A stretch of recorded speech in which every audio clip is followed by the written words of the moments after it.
You are watching Premier Sports Network's exclusive content, Mongolian Basketball League. 1-on-1. За сайн уу? За юу вэ хаа сайхан. Сайн уу? Тэр мэд гоё студ байна шүү дээ. Ойрд энэ студид ирж байна. Ингэж юм уу хийгээгүй.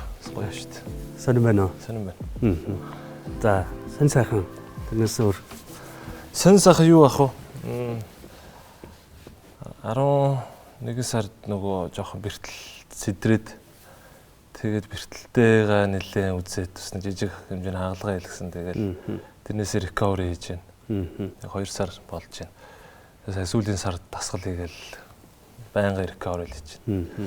Энэ 7 хоногоос заалны бэлтгэл хөнгөө орж үзэж байна. Тэгэл байж байна да.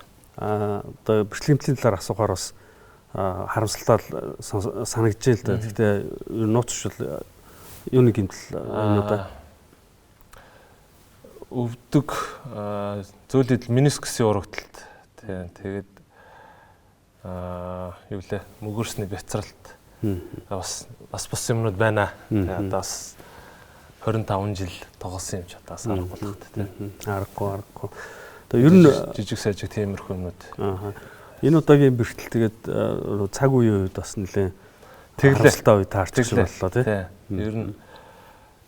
Ер нь дуусах хэрэнд өгч байгаа шүү дээ тий. Тэгээд бас гоё ихсэн шигээ гоё дуусгачих гэсэн тамирчууны ер нь бүхэл одоо би биш бүх хүний ер нь бодол байгаа. Тэгээд жоох ингээд цаг хугацаанд жоох аюулгүй таарчлаа. Тэгэл одоохондоо тийм юм бодохгүй ямар ч сан эрүү сарвал тий. Ямар ч асуудалгүй гүйчээрэх одоо тэр төвшин рүү очих гал хичээж байна. За Гамболдын Баттүр гээд энэ нэрийг сонсохоор миний хувьд одоо сагсан мөнгө сонирхтын хувьд ч тэр хамгийн түрүүнд одоо санаанд нь ордог зүйл нь урт удаан доктортой тоглож байгаа энэ карьер байх болов гэж би төсөөлж байгаа. Тэгээд лигт анх одоо хөл тавьснаас нь хойш 18 дахь жил нь гэж ойлгож байна. Тэгвэл бүр анх сагс тоглож эхэлснээс хойш бараг 30 жил анх удаага бөмбөг барьж үзснээс хойш ингээ эргээ харахаар энэ амьдрал карьераа одоо амьдралынхаа талаас илүүгийн сагсан спортод зориулсан. Харин ер нь зүгээр яг ингээд сүүлийн ер нь жилүүдэд л эргэж харж байна. Ер нь өмнө нь үл нэг эргэж харж байгаагүй. Тэгээ би яг 2000 онд улсын чанартай тэмцээнд анх орсон байлээ. Тэгээд яг 5 дугаар ангийн хүүхд Орос 3 дугаар сургуулиас дүүргээ аврахт өсвөрийн зохион бүтээгчийн зааланд яг тоглож ирсэн. Одоо энэ бол улсын чанартай тэмцээл болчихж байна тийм. Тэгээд улсын авраг байсан тийм. Тэгээд 2001 оноос эхэлж амжилт үзүүлсэн. Тэгээд яг улсын чанартай одоо шүглэлтэй аль бие осны тэмцээнд ороод 25 дахь жил болж байна. Тэгээд сагсыг бол ер нь тийм 6 7 настайгаас тоглож эхэлсэн. Тэгээд одоо таны хэлдгээр 30 жил болж байна. Тэгэл яг маш их цагийг өнгөрөөсөн байна гэж зүгээр одоо харж байна шүү дээ. Яг тамирчин тоглосон энэ хугацаад тэгээ сүүлийн жилүүдэд харсан зүгээр хаяа санаа алддаг. За бас нэлээд удаан хугацааг өнгөрөөчтэй. Тэгээд яг сагсыг тоглохдоо би ингээд бүрэн 100% бие дайч тоглодог те. Өөр юм затаарахгүйгээр яг ингээд сагсандаа төвлөрдөг ч гэдэм үү. Тэгээд бас амьдралынхаа маш их хугацааг сагсан зориулсан байна. Төгсгөл ойртод ирэх яг энэ цаг мөч энэ гонигтай баяртай ийм мэдрэмжүүд ер нь холилдсон байгаа бах гэж би зүгээр таамаглаж байна. Яг одоогоор шууд төгсгчээ гэсэн бол бодол орж ирээгүй байна. Ер нь бол яг бодож байгаа. Жохон одоо яг би нэг цэвэр агшийн яг нэг хэлж ийсэн үг санаанд ороод байна. Тэгээ сүүлийн үед ер нь тоглох бол эхлэх бол болчт юм а төгсөх аюу хэцүү байдаг те гэдэг яг үгэн дээр л явж штэ те. Тэгээ ямар ч гэсэн гоё залуучуудтай зөв үлгэр дуурайл болсон. Тэгээд зөвөр төгсөж гэсэн ер нь бодолтой л явж та. За бид тэр ярьцлага маань ингээд маш гоё фитнесээ шууд ингээд явчлаа. Танилцуулах хэрэггүй эхэлчлээ. Гэхдээ энэ бол one on one төмрөө ярьслага өнөөдрийн зочноор маань Монгол улсын шгшээ хогийн ахлагчаар олон жил тоглосон. За мөн дээд лигийн төвшөнд, сонирхчийн төвшөнд оролцсон бүх тэмцээндээ төрүүлж үтсэн, магадгүй бүх тэмцээнийгээ шилдэг тоглогч болж ирсэн Гамболдын Баттар хөрөлцөн ирсэн байгаа. Манай Монголын сагсан бөмбөгийн нэгэн цагийн топ төлөөллүүдийн нэг дүүтэйгээ ингээ ярилцаа суух сайхан байна. Би чиний талаар судалгаа хийчихлээ. Өсвөр үе залуучууд, оюутны лиг, насан туршид, дээд лиг өөрөө оролцож үтсэн бүх тэмцээндээ авраг болж үтсэн байна. Ийм тамирчин тийм олон биш байх. Миний бодлоор ер нь зүгээр Монголын сагсны түүхэнд ийм тамирчин олон биш байх. Одоо өөрийнхөө цуглуулгын шагналын цуглуулга, медаль, цомын цуглуулгыг хаана хадгалдаг вэ? Тэрийг хараад нэг санаа алдах юм уу? Эсвэл хараад яах вэ? Би бас боломжтой юм байна гэсэн нэг өнгөрсөн амжилтаа нэг эргээд харах тийм бодол төрдөг. Одоо яг миний шагналын бүх манай автор байдаг. Аав ээж хоёр бүгдийг хадгалдаг. Тэмцээнд төрүүлээд медаль одоо шагналаа авал шууд аав ээж дээр очдог. Үлдээдэг, гэрт нь үлдээдэг тийм. Тэгээд яг зүгээр тэрийг хараад нэг одоохондоо нэг юм төрдөг шүү дээ. Яагаад гэвэл магадгүй зүгээр шуналтай гэх юм уу? Өшөө биенийгээ ингээд өшөө надад байгаа шүү, болоогүй шүү гэж зүгээр өөрийгөө байнгын тайвшруулдаг. Тэгээд нэг тэрийг хараад ингээд тэгж хүч авдаг гэхгүй тий. Тэгэл Монголын сагсан бөмбөгийн үндэсний дээд лигт аль одоо нэршлүүд нь бас мэдээ солигдоод явжсэн дээд лигийн энэ төвшөнд 18 баг 20 жил тоглолоо. Хамгийн анхны лигт багт сонгогдоод дуудагдж тоглоод талбайд гарч ирсэн тэр мөчөө юуг нь хамгийн их сандаг вэ? Тод сандаг. Яг үдэ тэгэл яг лигийн анхны тоглолтод орж явахад яг хүүхэд байхдаа одоо манай Орос 3 дугаар сургуулийн сампл нурыг огч намайг дандаа дээд үе ах нартай тэмцээнд оролт өгсөн. Тэгээд хамгийн анх би тэмцээнд орж явахад улсын аврагт яг гараанд намайг нэг гаргаж ирсэн хүүхэд баг. Тэгэхэд ингээд айгаад ингээд хөл салгаж ирсэн те. Лигт яг бас ороод анхны руки жилдээ 2007 таллуу багаас ороход бас тиймэрхүү мэдрэмжийг авч ирсэн. Жохон сандрах те. Яг нэг тийм айх те би чадахгүй л яана гэсэн ч юм уу тийм мэдрэмжийг л авч ирсэн. Тэгэл тэрнээс бусд нь бол тэгэл түүхс мэддэг. Эхний тэр мөчөөс хойш бүгд тэгэл ард авцарсан шүү дээ. Лиг тоглож ирсэн жилүүд нь аврагын төлөө хүчтэй өрсөлдөж ирсэн жилүүд байна, авраг авсан жилүүд байна. Ер нь чиний карьерийг эргээд харахад тааруу тоглосон гэхээр үлрэл багийн амжилтын хувьд бол баг харагдахгүй байгаа. Тэгэхээр чиний тоглосон баг энэ амжилтаа тоглож явах нь мэдээж хувьд болгочоос гадна тухайн тоглож ирсэн багийн бүрэлдэхүүнүүд чиний хувьд бас их нэг талаараа сайн бүрэлдэхүүнтэй багууд байжээ гэж бас эргэж харж болохоор байна тий. Тэгэлгүй яг би зүгээр ер нь сакс тоглоод өсвөрийн улсын аврах гас их сүлэл яриа л та тий. Тэгэхээр өөрийгөө маш аттай гэж боддог. Их сайн багштай байсан, их сайн багт байсан.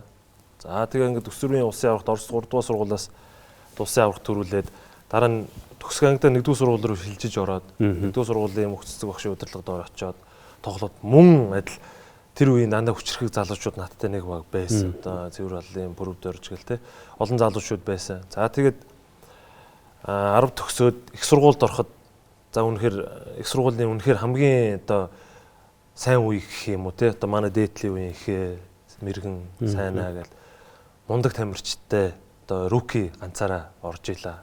За тэгээд мөн тэр хэд маань төгсөөд лиг рүү ороод дараа доотлын үе маань одоо нууган баяр зол жаргал те ингээд маш олон сайн тоглогч нар орж ирсэн. За тэгээд лигт орсон гэд зүгээр одоо ингээд харахад азтай те маш олон сайн хамтрагч нартай байсан. Сайн дасгалжуулагчийн доор тоглож исэн. Тэгээд зүгээр өөрийгөө одоо миний энэ одоо өнөөдрийн Баттарыг одоо бий болгоход энэ хүмүүсийн одоо үр нөлөө маш их байсан л гэж боддог доо. Монгол Улсын их сургуулийг сонгох болсон шалтгаан юу байсан бэ? Энэ спорт сакстай холбоотой байсан уу? Сакстай ямар ч холбоогүй. Зүгээр ер нь 10 төгсөө сакс тоглохоо болгочихсон.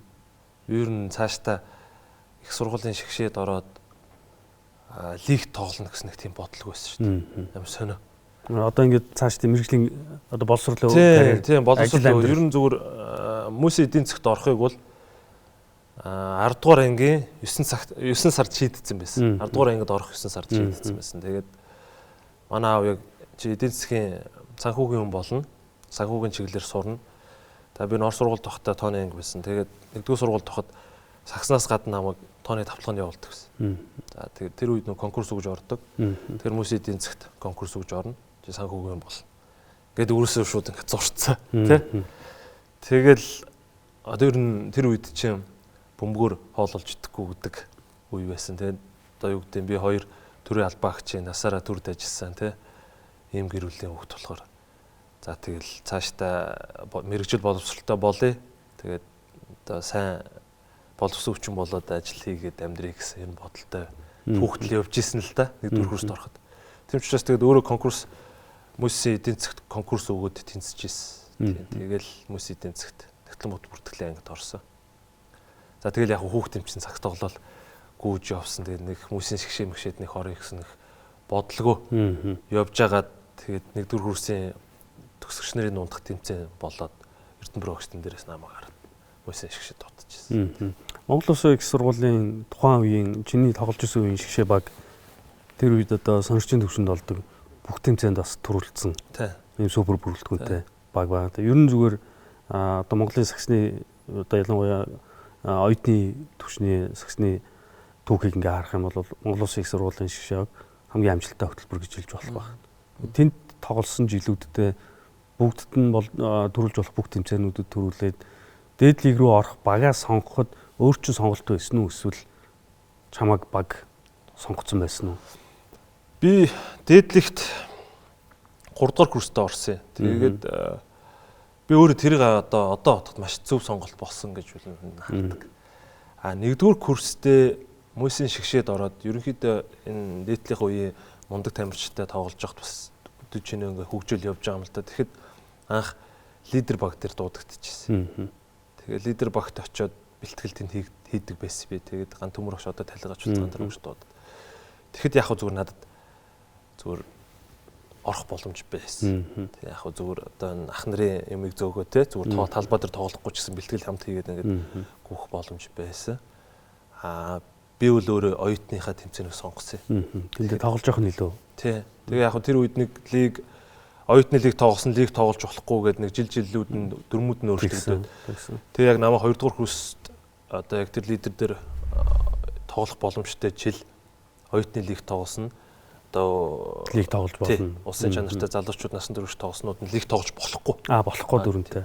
Тэгэхээр манай дээдлийн үеийнхэн бүгд лигийн багуудын лидер болцсон. Тэгээ одоо энэ их мэрэгэн сайнаа гэдэг бүгдээр баган төргөө одоо юу гэдэг хөлгүүдийн ингээд лидерүүд төсөн ч бүгдээрээ яваад одоо би хамгийн том үеийн үлдэхгүй.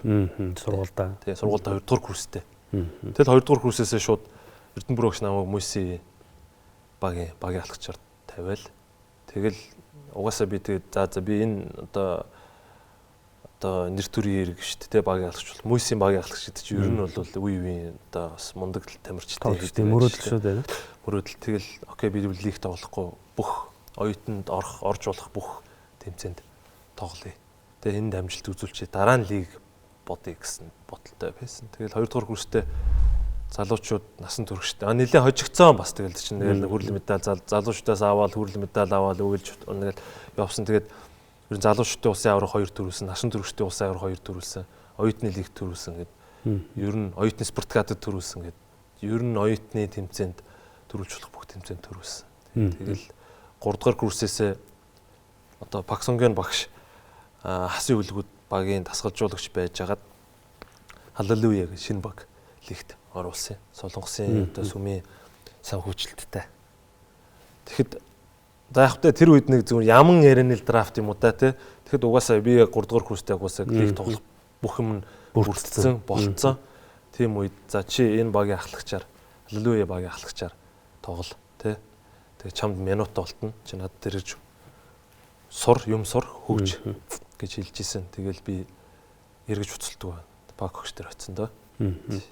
За түрүүгийн хувьд ингээд лигд орлоо. Лигд ороод Халилуя багтаа тоглож ирсэн тэр он жилүүд Пак багшийн Монголын сагсанд тухайн үед хамгийн ихний одоо том хийсэн хувьсэл өөрчлөлтүүдийг хамгийн ойроос мэдрэх боломж энд байсан гэж харагдах нь тийм үү? Тэгэлгүй яг ер нь манай сакс одоо зүгээр л харж байгаа юм л да тий. Зүгээр одоо ингээ харж байхад манай сакс ер нь нэг Америк стилний барууны стилтэй байсан шүү дээ. Ер нь 90 онд. Ер нь тэгээ нэг Орос школоор явцсан тий. Тэгэхээр нэг юм удаан тий нэг тактик боловсруулдаг тий. Тэгээд нэг юм одоо хуучны нэг тийм сагсан хэм маягтай. Биднээс тэгээд 90 онд одоо үзчихсэн ах нар энэ хэм маягаар явлаа. За тэгээд 2000 оны одоо энэ манай яг дээдлийн үеийн залуучууд ер нь энэ хэм маягаар явж байгаад за гинт 2005 6 оны үеэс пак багш одоо холбоотой хамтарч ажиллах гэрээгээр ирж ирсэн. Одоо би тэгж боддtiin. Тэгэл зүгээр тэр үед ингээл пак багш амар гүйлгдэг те. Ингээл хэм маягийг шал өөр болгож исэн байхгүй. За тэгээ өөрөө зүгээр ер нь пак багш дээр очиод хамт ажиллаад одоо пак багш биднүүсийг аюу их солонгос руу авч явж бэлтгэл хийлгдэг гэсэн. Ингээд үцгэд энэ өөрөө солонгос хэм маяг юм уу да те. Гүйлттэй байх хэвээр одоо юу гэдэг яг энэ бол би зөвл гэж бодож ирсэн. Тэр үед яг гэвэл би одоо size те одоо өндөр намхан шүү дээ бас манайхан ч харьцангуй. Тэгэхээр энэ хүмүүс бол маш хурдтай гүөх хэвээр. Тэгээ шидэлтийн одоо тоочноос айгүй сайн байх хэвээр. Тэгж сул талаа давуу тал болгоно. Тийм давуу тал болгоно гэсэн. Пак багш ерөөсөө тавьсан юу л юм. Биний одоо зүгээр харж байгаа. Тэгэхээр энэ рүү хүрэхийн тулд маш олон юм хийх болчихж байгаа байхгүй. За тэгэл төсвөр төвчээр те тэр олон гүйлтийг давахын тулд уусаа үнэхээр айгүй хүнээс их юм шаардж байна. За тэгээд тэр шидэлтийг одоо тоочны болгохын тулд бас маш олон их бэлтгэл хэрэгтэй гэдэг. Ингээл ер нь пак багш энэ системийг яг ингээд сагсаг тэр чигээр ингээд буцаад өөрчилчихлээ байна л да. Тэгэхээр зүгээр одоо ингээд харахад яг тэр өөрчлөлтөнд бас дунд нь золиос бас аюу олон ах нар байгаа тий. Одоо нөгөө хуч гарцсан хүмүүсээ ч өөрчлөх аюу хэцүү шүү. Давж гарах хэцүү бас төвхтэй. Тэгээд маш олон сайн тоглогч нар бас болж ийсэн.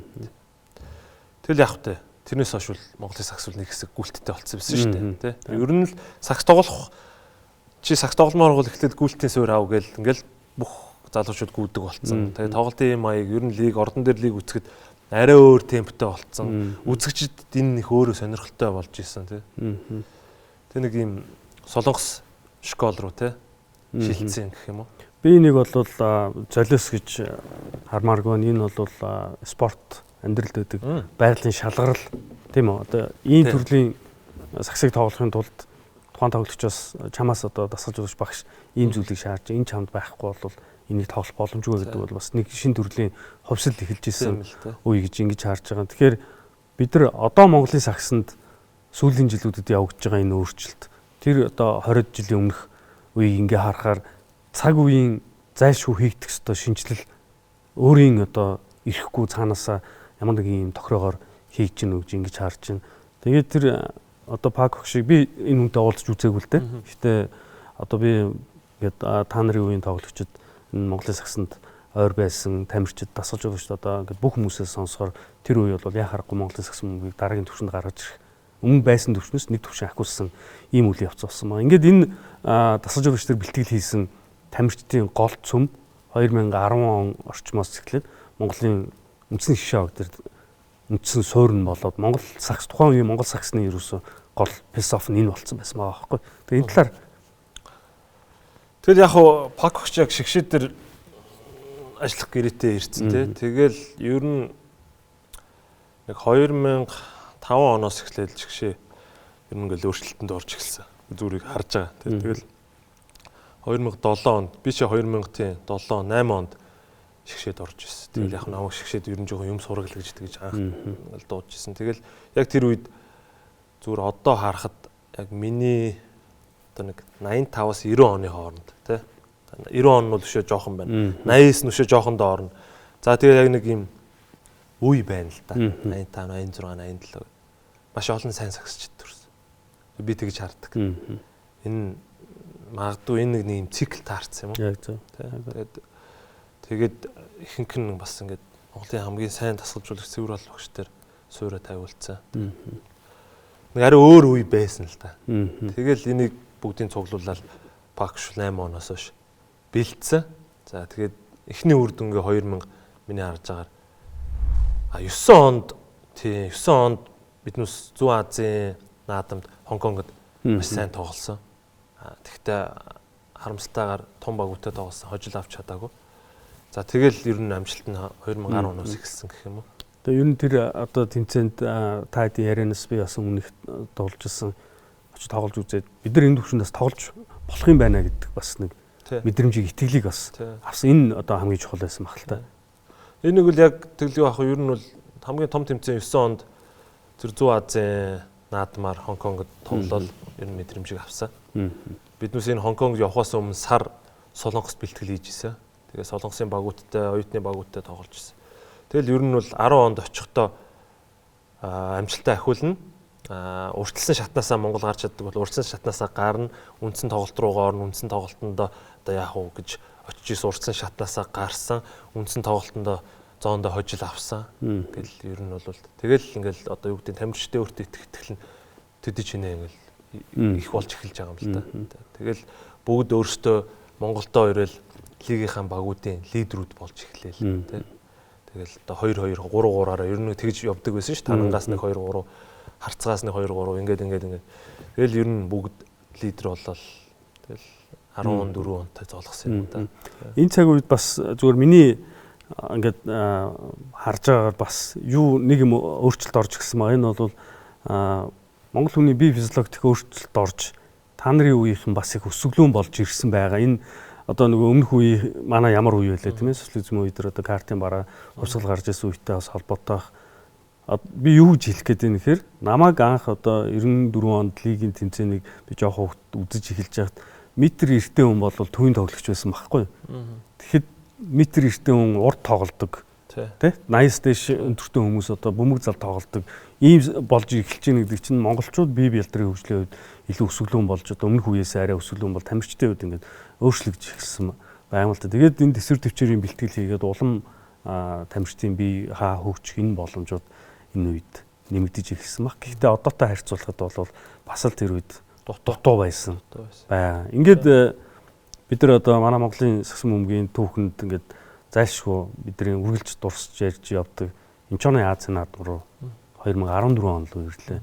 Энэ багийн сонгон шалруулах шгшээгийг бүрдүүлэх тэр үйл явц бол тухайн үеийн дасгалжуулагч холбооны албаны хүмүүст бол бас нэлээд төвөгтэй сонголт байсан баг ч. Яагаад тэгэхээр сонголт хийх тамирчид их олон байсан баг.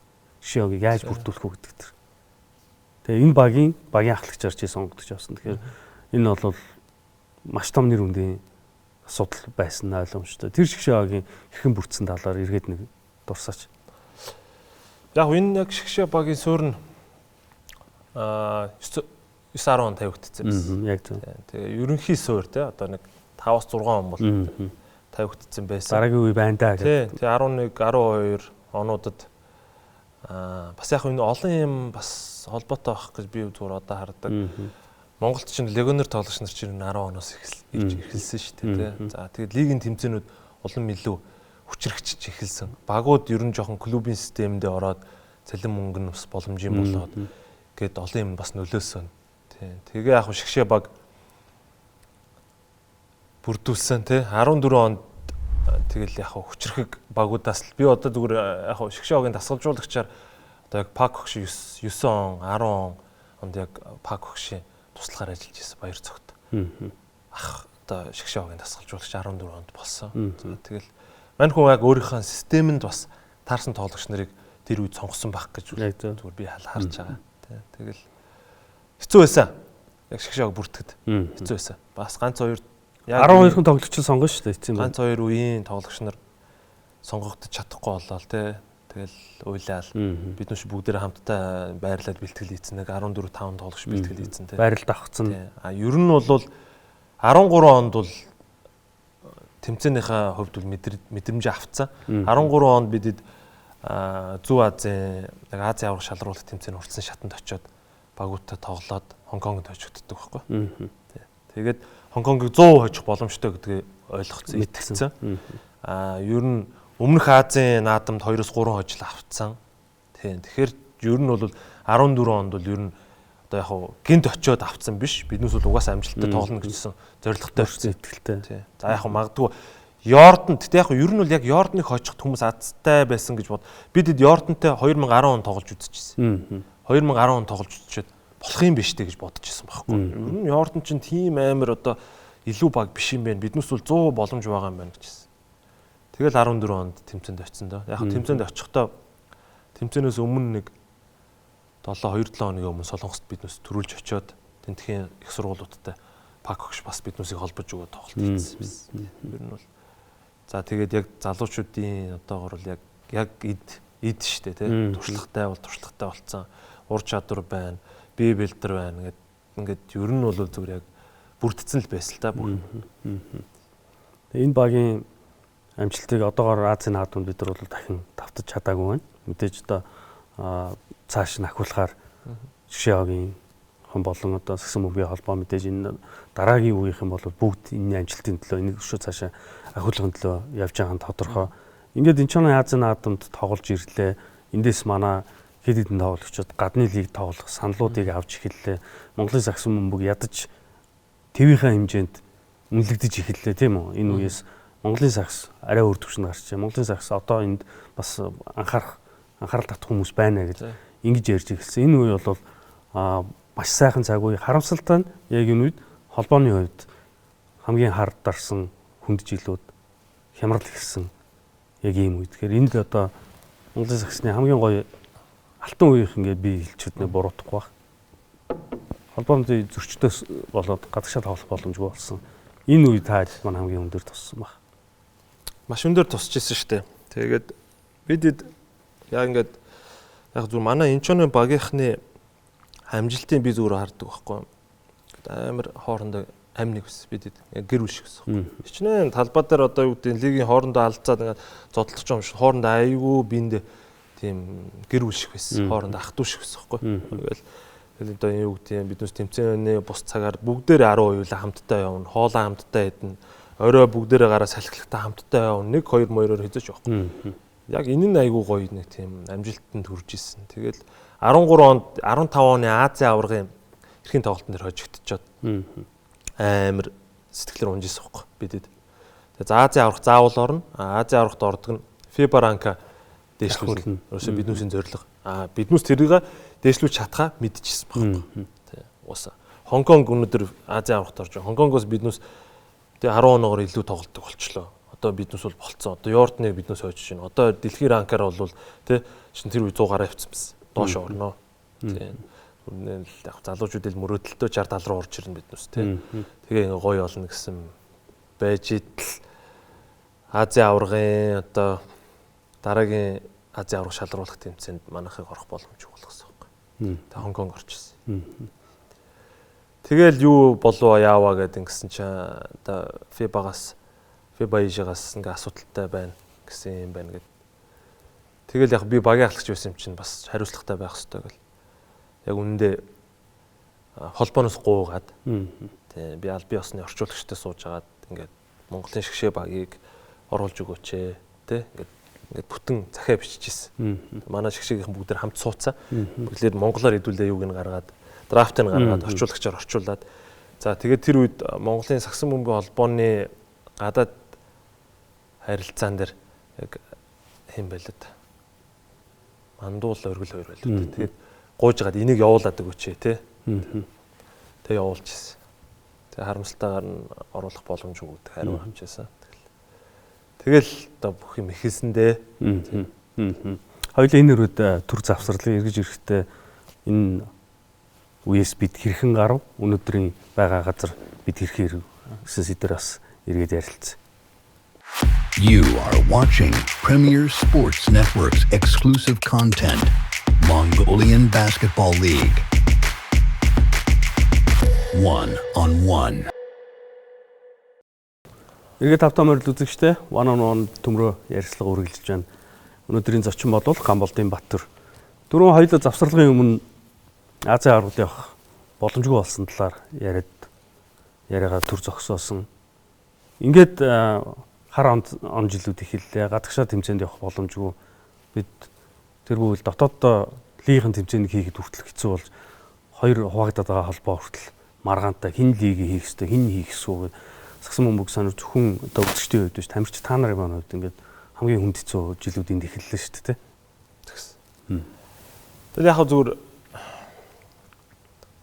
бид нэг дотооддоо лиг маш өрсөлдөнд болоод эхэлсэн. Дотооддоо угаасаа явах те зүгээр одоо нэг өнгөрөөд байгаа юм шиг тоглогч нар айгүй сайн байсан. Үнэхээр сайн байсан. Тэгээд ингээд багууд айгүй гоё болоод тэгээд өрсөлдөөн үзүүлдэг хэдэн багууд ингээд айгүй гоё болоод тэрхүү дотоод өрсөлдөөн ихсээд ирсэн. Тэгээд одоо тэр нэг хоёр холбооны те энэ лиг гэдэг юм эхэлсэн л те тэнцэнэс. Аль баг нь гаднаас ямар импорт тоглогч авчрах уу тий аль багт нь хэн байх вэ гэдэг. Ингээд энэ цаг үед Альянстай харцаг баг чи тоглож байгаа харцаг баг Суперлигт 3 финалдаж 2 төрүүлсэн. Суперлигийн болсон 4 жилийн хугацаанд. Тэр үеийн харцаг баг хэрхэн яаж бүрдв? Хос замхаг, болордлого, одгийн холбоо тоглогчийн байрлалд энэ их гурвал яаж бүрдв? 2012 онд Баянзүрх Бүүс гэдэг багт би цэвэр агшийн удирдлагатаар анхны авраг болчихсон. Лигийн анхныхаа аврагаа явсан. Тэгээд өмнө 2011 онд бас биднээс авраг авах боломжтой бүрэлдэхүүнтэй байжгаад авраг авч чадаагүй. Тэгээд баг жоохон шинжилэлт хийгээд дасгалжуулагчаар цэвэр агш ирээд тэгээд 2012 онд бид лигийн авраг болчихсон. Тэгээд лигийн авраг болж хат яг лигийн авраг болчоод дараа жилийн солилцооноос анхаар би харцаг руу явцсан. Харцгаас санал тавиад тэгээд яг зүгээр одоо яхад одгийн над руу ирчихсэн. Тэгээд яг тэр үед одгийн өөрөө байралтаа доминант байсан те. Магадгүй би Баянзүрх Бүүсийн багийн ахлагч тэгээд холбогчийн байрлалаар тоглож ирсэн. Ер нь шгшээ дээр өөрийнхөө байр суурийг олцсон байсан те. Одгийн харцаг холбоон тоглогч хэрэгтэй байна. Тэгээд ингээд түрээ дээр ичээгээл ярьж ирсэн тэгэл. Зөндөө болсон бас тэр чинь 13 онд харцгийн спонсор Energy Resource байсан. Тэгэл Төвшөх Energy Resource холбоотой байсан. Тэгээд тэр багтай одоо Төвшин Баярах холбоотой байсан. Тэгэл бас миний хар багаасаа бас үзэж үзсэн ах. Одоо ингээд харцаг тоглох боломж байна уу тий. Гэс солилцооны цонхоор би харцаг руу явчихсан. Энэ үед харцаг бол Монголын сагсан бөмбөгийн хамгийн ариун түүхтэй багуудын нэг тийм ээ. Тухайн үеийн одоо хамгийн баялаг түүхтэй олон жил авраг авчихсан хамгийн одоо алдартай домог тоглогчид ер нь харцаг тоглох хүсэл сонирхолтой одоо ийм л жилүүд шүү дээ. Тэгэл яг залуу үнэ л те. Яг тэ зүгээр би бас их баярлалдаг зүгээр одоо ороод идэл нэг солилцоогоор лигерс рүү очиж байгаа юм шиг л шүү дээ те. Монголдоо бол харцаг тус ийм том багийн тус үргэлжлэл болоод явъя те. Тэгээд бас тоглогчийн лидерийн хэмжээгээр хүлээж авч байгаад бас маш таатай санагдал тэгэл явчихсан. Ингээ харцаг багтаага нэг финалдаж хожигдоод хүлгүүттэй финалдсан. Дараагийн 2 жил нь нэгийг хүлгүүттэй финалдаж, нэгийг тухайн танан гард багтаа финалдаж ингээ ажиллаа. Яг энэ үед одоо би үзэгчийн хувьд чиний тоглолтыг үзээд энэ үеэс живт хоёрын илүү ойролцоотон танилцж одоо харилцаа ингээд эхэлчихсэн ах トゥ харилцаа. Танан гард багийн эсрэг хамгийн сайн тоглолдог. Тананг ер нь нугсалчдаг нэг хүн төрөө байгаад гэсэн. Тэгээд тэр үед одоо танангийн эсрэг тоглоход танангийн фэнүү чамаг илүү хурцлаад байдаг байсан уу? Ер нь асал нэлээд одоо дагчдын фэнүүдийн үед бол асал одоо харцаг танангийн үед адилхан л одоо спортын ордын шуугилдаг байлаа шүү дээ. Яг зүгээр танангийн фэнүүд намайг амар хурцлж өгдөг гэсэн. Тэгэл танаа харцгийн фэнүүд чи хоорондоо амар үздэг. Тэгэл танангийн фэнүүд жоохон зэрлэг байсан. Тэгээ надад тэр нэг таалагддаг гэсэн. Магадгүй би зүгээр өөрөө амьдрал дээр жоохон арай өөр хүн юм уу? Тэгэл одоо ингээ сагсан дээр миний бүтээсэн дүр бас нэг өөр байхгүй. Тэгэл ингээ миний тэр бүтээсэн дүрийг одоо танангийн фэнүүд маш их хурцлж өгдөг гэсэн. Би тэрэнд амар дуртай байсан. Би танантай тоглохыг төсөө яд хүлээдэг байсан. Яг үнэ. Тэгээд анх 13 онд харцагт ирчээд биднес плей-офф танд хожигдчихсэн. Тэгээд плей-офф танд хожигдоод угаасаа л би зүгээр дотроо дараа жил би плей-оффор тантай л таарах юмсан гэж бодож байсан. Тэгээд дараа жил нь плей-офф тантай таарсан. Тэгээд 8 үе гардаг тоглолт шүү дээ. Тэгээд маш сайн санаж. 4 үе дуусаа 4 цаг сунгаад хожиж байсан.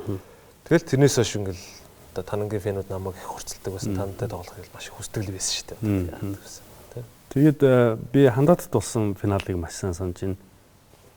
Хоёр багийн яг тэр сүүлийн одоо аврагын цом авдаг тоглолт те.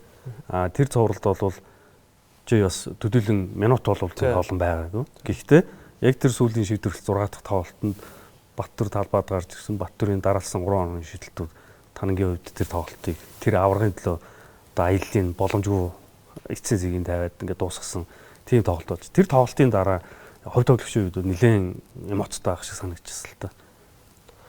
Яг тэгэлгүй яг тэр жил 2015 онд улирлын тоглолтод би эхэлж байж байгаа тий гадагш явцсан. Тэгсэн. Тий гадаадад байж байгаад бас гадаадад бас тоглосон гэж чинь.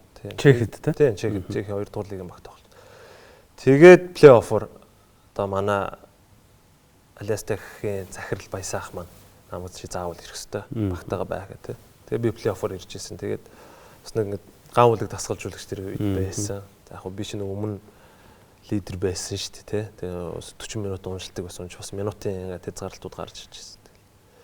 Тэгэл хамаагүй ямар ч гэсэн гүрийж байгаа л авраг авъя гэж бодож ирсэн. Тэгээд яг тэр 6 дахь тоглолтыг би яг санд 6 дахь тоглолтод би нэг юм бодоогүй байсан. Тэгэл угаасаа би өөрөө талбай дээр өөрийгөө юу хийж чадхаа бол би угаасаа 100 мэддэг байсан. Тэгэл сууж исэн тоглож явах эвгүй байгаад ингээд нэг танангийн талд ингээд тоглож явах юмдсэн. Тэгэл угаасаа энэ тоглолтын дээр гарвал би ингэндээ л гэж ерөн зүгээр бодцсон. Гэхдээ одоо бас яг тэр болох уу болохгүй ч мэдэхгүй шүү дээ. Тэгээ үз яг тасгалж үлш намайг хийсчихсэн. Тэгээд би угаасаа юу гэж бодож ирсэн бэхээр за өнөөдрийн тоглолт сунгаж болохгүй 7 дахь тоглолт гарчвал маргааш өөрөөр нь би нислэгтэйсэн. Буцах энэ өнөөдөр л дуусах хэрэгтэй. Тэгээ би зүгээр дотор тэгж тэрийг хинж мэдэхгүй багийнхан мэдэхгүй шүү дээ. Дотор тэгж үз энэ зүгээр л өнөөдөр л энэ л дуусах хэрэгтэй. Тэгэхгүй бол болохгүй гэл яг онгоцны билетээ хойшлуулж болно л та тий. Тэгэхээр зүгээр өөрийгөө тэгнэ тийм нэг сонир тэр хүн үед нэг хорцолж исэн гэх юм уу.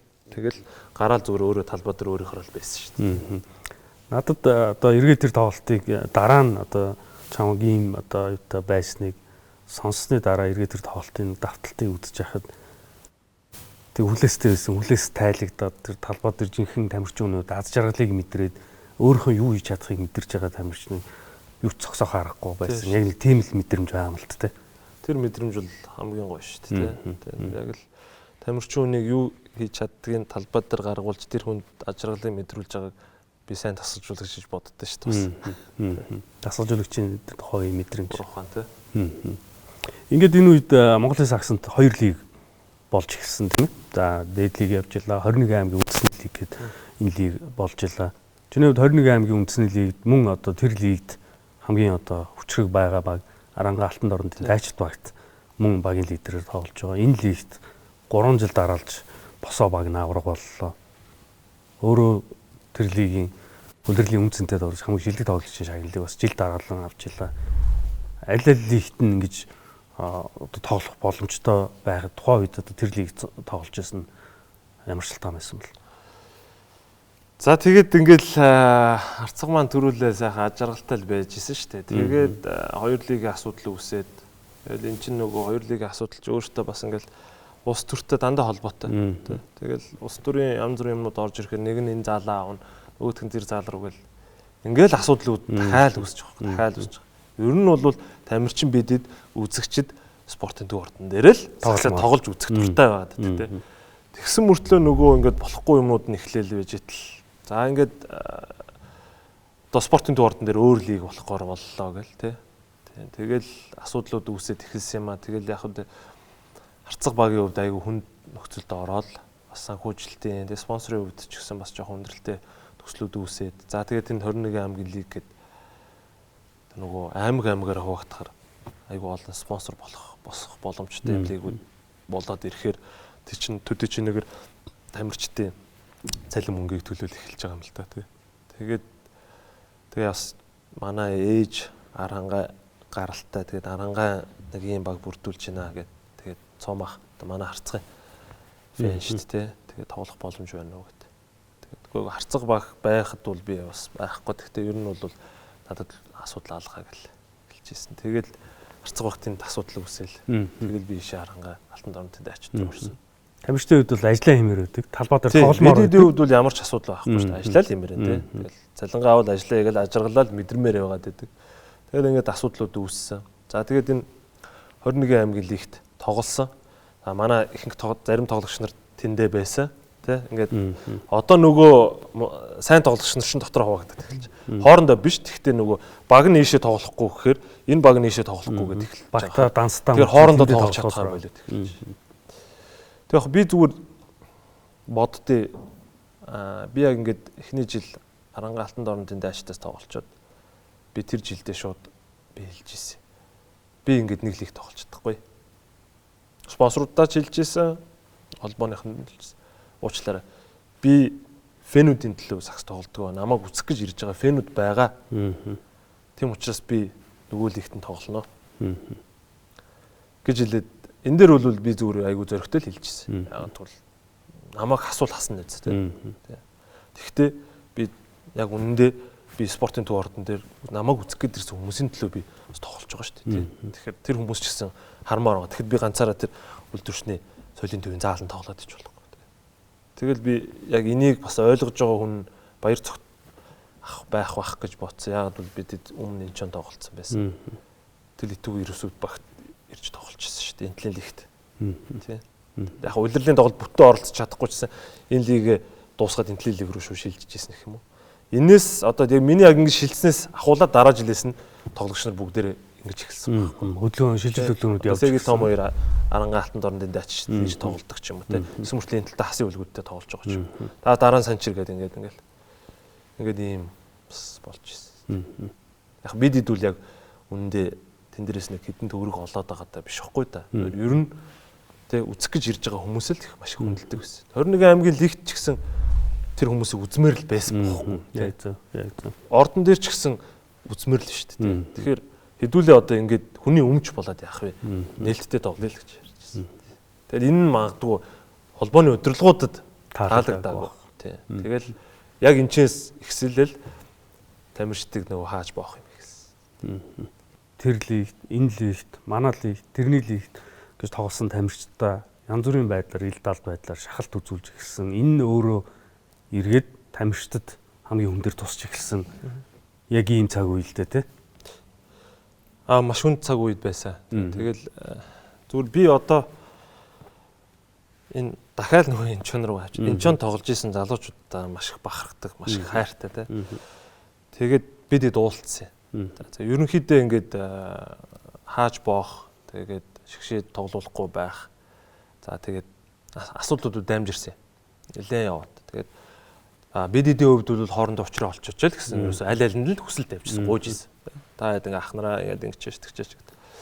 Энэ бол уулзраа олоогүй. Тийм амархан асуудал бас биш байгаа. Тэгээд ингээд нилээн дамжираад газар авсан. Тэгээд би энэ залуучуудтайгаа хэдүүлээ биднээс уулзаад нэг л юм тохирсон. За яах вэ? Хэдүүлээ өнгөрснөө орхий те. Биднээсээ өнгөрснийг ярил одоо хэдүүлээ тэгээд хэцүү байна. Зүгээр ирээдүгөө харъя. Тэгэхээр хэдүүлээ дуурах хэрэгтэй байна. Ялангуяа санчир бэлгүүн те. Монхол дууган баяр.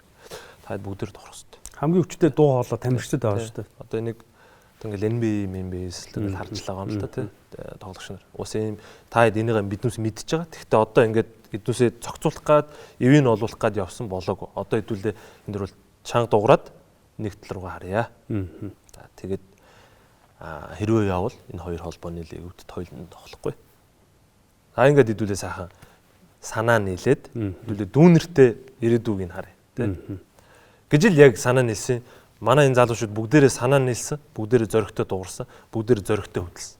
Би энэ нь амар их бахархдаг одоо тэ. Тэгээд тамирчтай холбоо гэдгийг байгуулсан. За ингээд бас нэг тодорхой хэмжээний хуульч болж аваад бидэд бас нэг юмнуудыг боловсруулад тэгээд албан ёсоор юмнуудаа шаардлагуудаа тавьж эхэлсэн. Тэгээд за тэгээд 2021 оны лиг дээр энэ бүх юм эхэлсэн шүү дээ. Нэгдсэн дээд лиг тийм. Нэгдсэн дээд лиг дээр анханасаа шууд тоглохгүй л хүсэл тавьсан. Бидэд л. Бидэд тоглох боломж байхгүй. Биднүүсийн шаардлагыг хүлээж ав. Нэгд нийл. Энэ шаардлагыг хүлээж авахгүй бол биднээс лиг тоглохгүй. Энэ манас нэлээ явсан гэж би бол хардаг. За тэгээд энэ дээр харин манай залуучууд хэдэн ч төрөнд амлсан, хинч хөдлөөгүй. Би тэрэнд аюух бахархдаг байхгүй. Одоо багид эзэдэн чи одоо тоглолтонд оролцож байгаа штэ, мөнгө чи өгье, ингээ тгий гэж. Одоо яг энэ шигшээ тоглож исэн энэ манай тэр үеийн багийн одоо лидер байсан. Одоо бас 21 онд бол бас ахмад тамирчдал болчихлоо юм да. Бүгдээрээ маш нөлөөтэй тамирчид нэг дуутаагаар нөлөөсөн. Энэ нөлөөл нь бас үр дүнгээ өгсөн байх гэж бол хардаг. За тэгээд 21 онд 3 талаас хамтарсан лиг хийсэн. За 2 холбоо, тамирчтай холбоо. Энэ нэмний ингээд хамгийн том эхлэл болсон. За тэгээд энийг хамтраад хийхэд бидэд шаардлага тавьсан. Нэгд нийл ямар нэг асуудал үүсэхгүй. Нийлэхэд аль бие усны хурал тамирчид биднээс оролцсон саналаа өгнө тий. За тэгээд тэр жилийнхаа 4 сарын 20-нд одоо нэгдсэн лигийн тий хурал болсон. За бүгдээрээ доос тухайн үед байсан хоёр холбооны тэргүүнүүдтэй одоо бас яг би бас бодож байна. Магадгүй тэр үед хэцүү байсан ч гэсэн тэр үед бас бүгдээрээ хойшоо суугаад тэр хурлаа хийсэн тий. За тэгээд хурлаа хийгээд нэг холбоотой болсон. За тэгээд бүх юм нэгтэл тавьсан. Ингээд шинэ холбооны удирдлагууд сонгогдсноос хойш одоо бол 4 дахь жилдээ ажил нь явж байна. Гэхдээ энэ богинохон 4 жил байсангүй энэ 4 жилд маш их ажил хийгдлээ. Монголын сагсан бөмбөг буцаад бид нар зөв замдаа орлоо. ФИБА-гийн гишүүнчлээс эргэлээ. ФИБА ээжигийнхэн бид нар нэр хүндтэй төлөөлөгч нь боллоо. Эргэж ирэхдээ их чанга дуу чимээтэйгээр Монголын сагс эргэж Азийнхаа болон дэлхийн сагсан бөмбөгийн гэр бүлдээ нийтлээ шүү дээ. Тэгэлгүй яах вэ? Зүгээр айгүй гоё ингээд бид эдийн л яг одоо тэг өнгөрсөн 2010-аас гэл эхлээл мөрөдөжсэн л нөхцөл байдаг шүү дээ. Өнөөдрийн байдал. Яг би зүгээр харддаг нь холбоо бас одоо энэ өнгөрсөн хугацаанд маш хурдцтай ажилласан байх гэж харж байна те. Айгүй хурдан одоо олон улсын эрхүүдээс сэргээлээ те. Айгүй хурдан тэмцээнүүдэд оролцууллаа. Айгүй хурдан одоо ингээд бас ингээд тодорхой хугацаа байгаа ч гэсэн маш хурдан хугацаанд өнөөдрийн нөхцөл байдал их орондоо тэмцээн уралдаануудыг бид нар авж гин те. Энэ бол айгүй нэг тийм гоё бүх юм айгүй гоё таарсан юм шиг санагдсан. Яг UJ арена ашиглалтанд орж таарлаа. Дэлхийн стандартын ордонтой олчлоо тий. Тэгээ холбоо ингэжлээ. Холбоо санхүү мөнгөн дээр ямар нэг асуудал байхгүй болоод эхэллээ тий. Ер нь зүгээр багийн спорт хөгжүүлвэл санхүүгийн чухал зүйл, хамгийн чухал зүйл тий мөнгө. Тэгээд холбооны одоо харж байгаагаар бол тий хэрэгцээтэй гэсэн зардлуудыг хэрэгцээтэй гэсэн нөхцөлд нь аягүй сайн төлж байгаа л гэж би харж байгаа. Тэгэл төдий чинээгээр мөнгө хаях тусам спорт өөрөө хөгжин тий. Тэгээд угаасаа Монгол хүн өөрөө сагсанд аягүй дуртай байхгүй. Яг зөв. Энэ биднээс өнгөрсөн 4 жил биш үү. Тэрний өмнөх харав. Одоо ингэ сагсан бөмбөг Монголд үүсэж хөгжөөд одоо юу гэдэг 50 жилийн 60 жилийн хугацаа болоход угаасаа бүх ингэ сагс гэдэг угаасаа сагсанд аягүй дуртай хүмүүс байсан. Ард түмэн угаасаа сагсанд дуртай. Магадгүй сагс өөрөө тийм сонирхолтой спорт байж магадгүй тий. Тэгэхээр үзэгч нь бэлэн байсан тий. Бүх юм нь бэлэн байсан. Энийг аягүй гоё менежл хийх хэрэгтэй байсан. Замд нь оруулсан.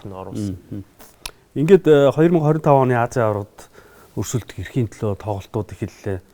Төрөө дахин нэг удаа Шгшээгийн өмсгөлтөд тоглох боллоо. Тэр дуудлагыг хүлээж авах ер нь чамд ямар мэдрэмж байсан бол? Тэр дуудлага хүлээж авах туу. Тэгэд улс дуудаж байгаа юм чи би бэлэн л гэж бодож исэн. За тэгээд миний хувьд бол хизээч өөртөө итгэхгүй ч юм уу. Би бүх юм дээр өөртөө итгэлтэй байдаг. Тэгээд тэр жил бэлтгэлчлэлтэй бол маш сайн хийцэн байсан. Тэрний өмнөх 9 сарын тэмцээнд дуудагдсан. Би тэнд яваагүй. Өөрийн хүсэлтээр яваагүй. Яагаад бол яг Miners баг бүрдээд Miners-ийн тренинг камп болж исэн үе те. Тэгээд би бас нэг жижиг хэмжээний шагаандаа бэртэл авцсан. Тэгээд би шигшээд явж чадаагүй байхгүй. Тэгээд тэрний дараагийн 2 сар туссан тэмцээнд дуудагдсан. Тэгээд мөрөөдөл бийсэн шүү дээ. Энэ олон жил явсан, энэ олон жил зорьсон ганцхан зорилгын ганц л мөч тэр одоо Сингапурыг хожоод уралсан шатныхаа Азийн аваргыг эрхээ авч ирсэн шүү дээ. Зүгээр л магадгүй 30 жил сагс тоглосны л тэр чинь үр дүн шүү дээ. Ганцхан хором шүү дээ тэр.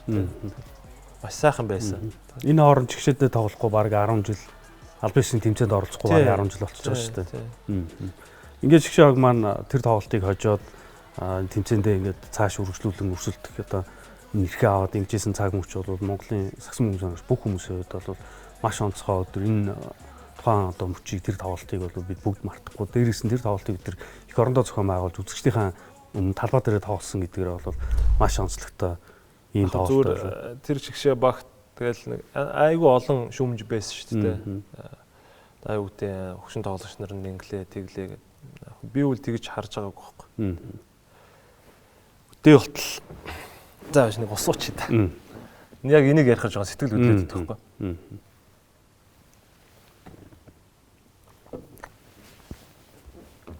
За жоохон байж байгаа тэр. Маш их шүүмжил дагуулсан янз бүрийн комментууд сошиал орчинд их явж байсныг би маш сайн санаж байгаа.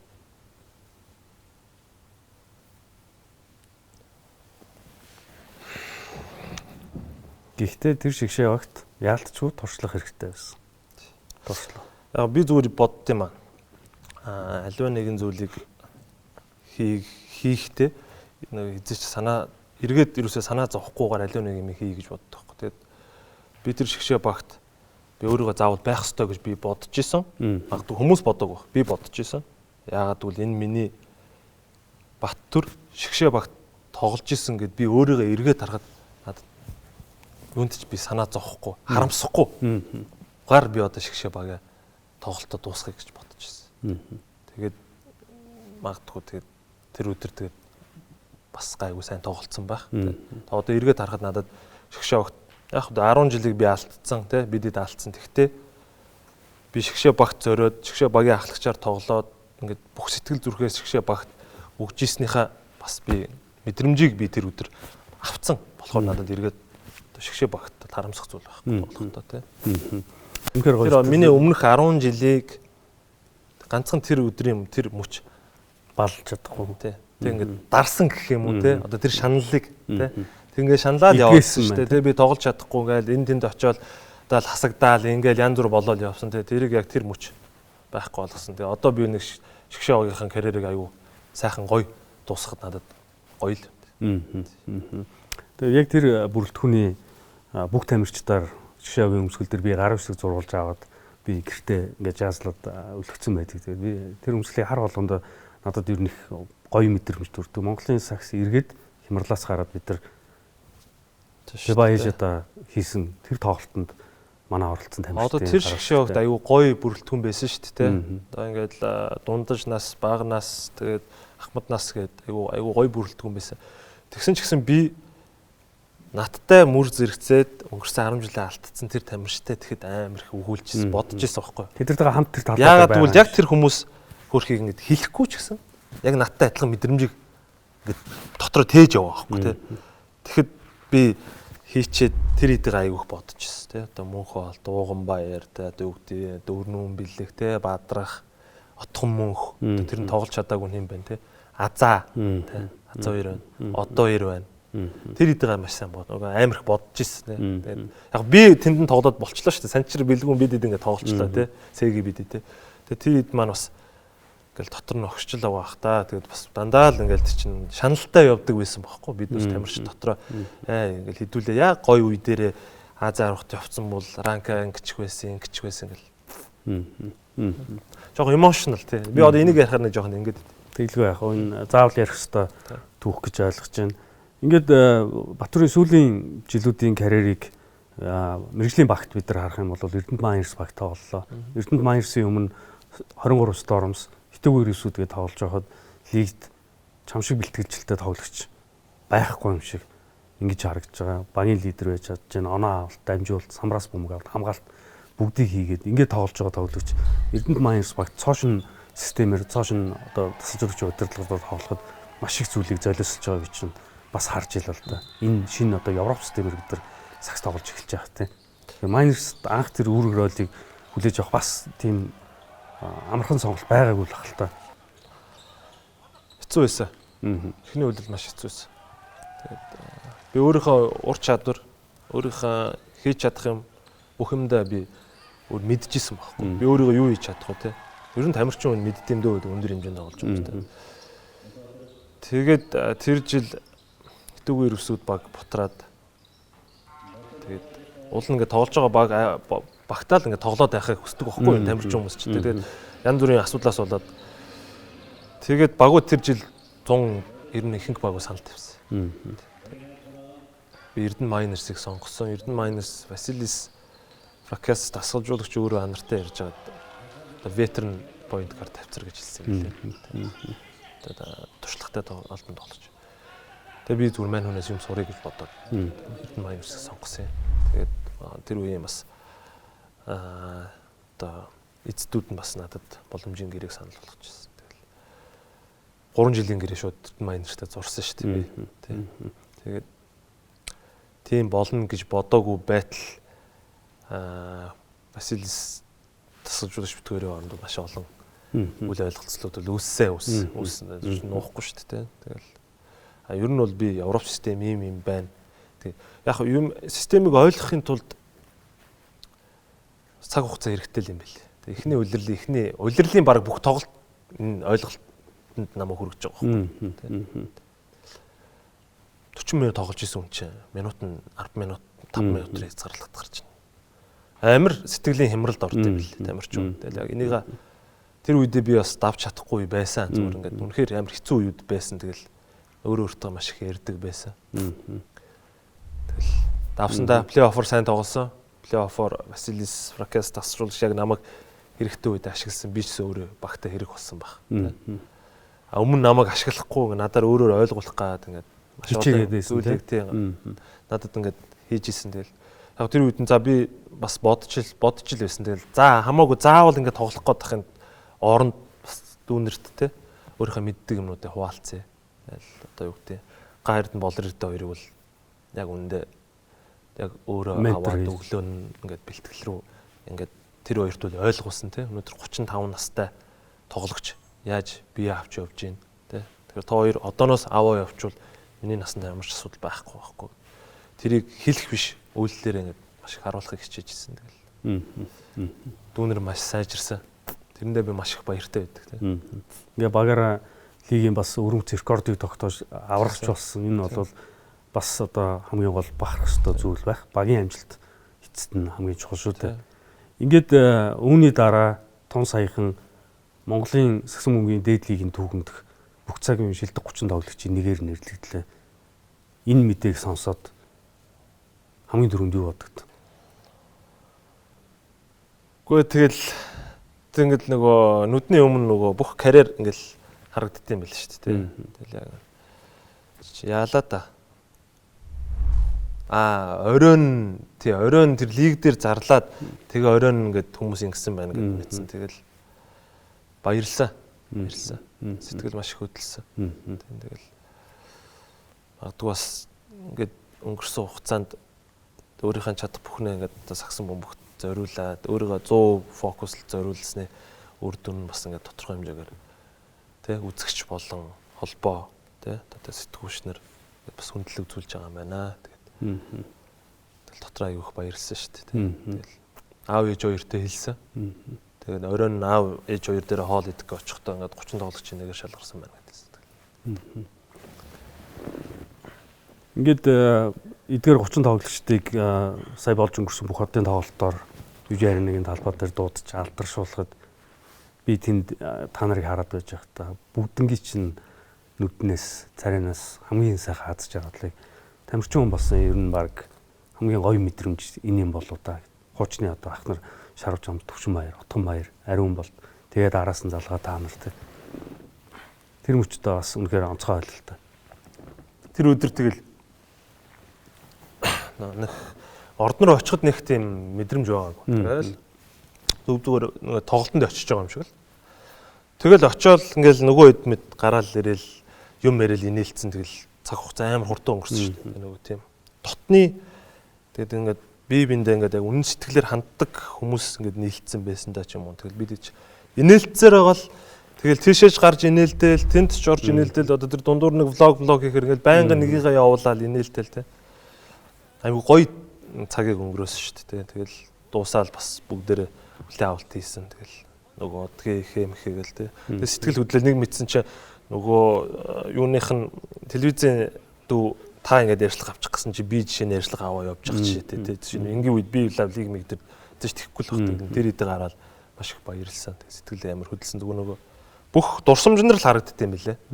Яаж биднээс хамт байлаа?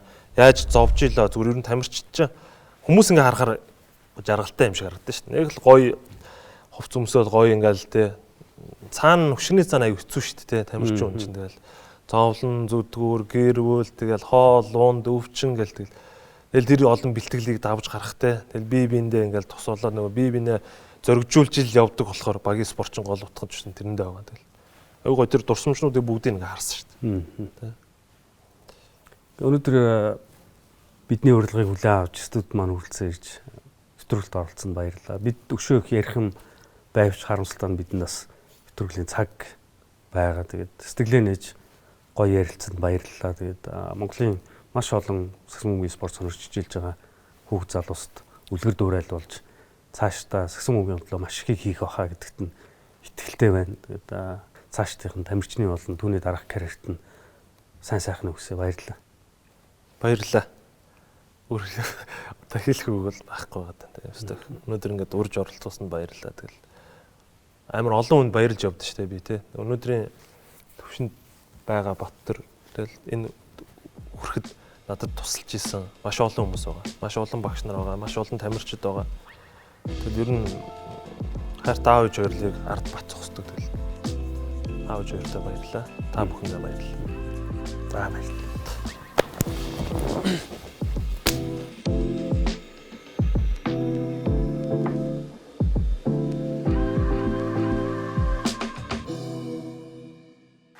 You are watching Premier Sports Network's exclusive content, Mongolian Basketball League. 1-on-1.